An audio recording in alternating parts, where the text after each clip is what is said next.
Yes, what's up? Ito nga pala si Derjit in Laos. So, as a PE teacher, so ang misis ko po ay dating assistant teacher. Nag-start siya. And then, after that, naging teacher siya. And also, naging vice principal na siya ngayon sa KG department, no? So, kung may binabalak po kayo na mag-apply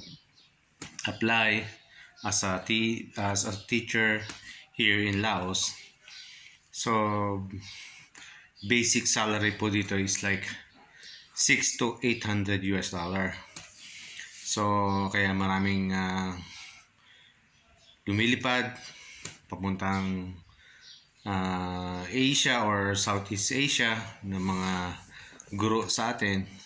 So dito medyo mas magaang yung trabaho.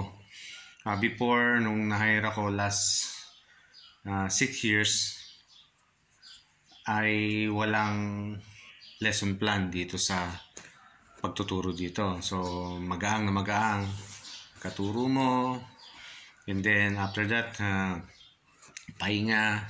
Kung may bakante kang oras, pwede kang mag-search or mag-ano pa, yung gumawa ng planning kung paano natin ituturo yung mga ano natin, yung kanya-kanyang subjects, no? And also, doon sa sweldo, kapag galing ka ng Pilipinas, like dapat meron kang mga benefits like libre bahay mo, and syempre yung plane ticket, of course, depende sa mga school or depende sa kontrata na na-encounter nyo.